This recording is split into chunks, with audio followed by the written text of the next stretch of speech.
Israel ও যুক্তরাষ্ট্রের আগ্রাসনের জবাবে উপসাগরীয় দেশগুলোতে ইরান যে হামলা চালাচ্ছে তা অবিশ্বাস্য ভুল কৌশল বলে আখ্যা দিয়েছে তুরস্ক। দেশটির পররাষ্ট্রমন্ত্রী হাকান ফিদার বলেছেন, আরব দেশগুলোতে আক্রমণ চালানোর কারণে ইরান এই অঞ্চলে অস্থিতিশীলতা আরও বাড়িয়ে দিচ্ছে। তুর্কির রাষ্ট্রীয় সম্প্রচার মাধ্যম টিআরটি হারবার্টকে দেওয়া সাক্ষাৎকারে তিনি বলেন, ইরানের এসব স্থানে নির্বিচারে বোমা বর্ষণ করা একেবারেই ভুল কৌশল, পুরো অঞ্চলকেও সঙ্গে ডোবাবো।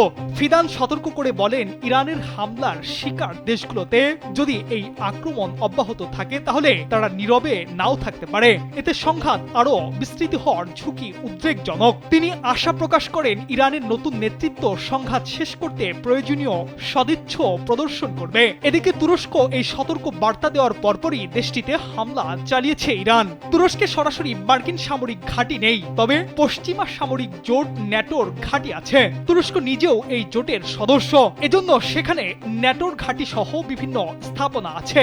বিশ্লেষকরা মনে করছেন, আঘাত আসতে পারে এমন সম্ভাব্য সব মার্কিন স্থাপনায় প্রতিশোধমূলক আক্রমণ করছে ইরান। এরই অংশ হিসেবে তুরস্কেও হামলা চালিয়েছে দেশটি।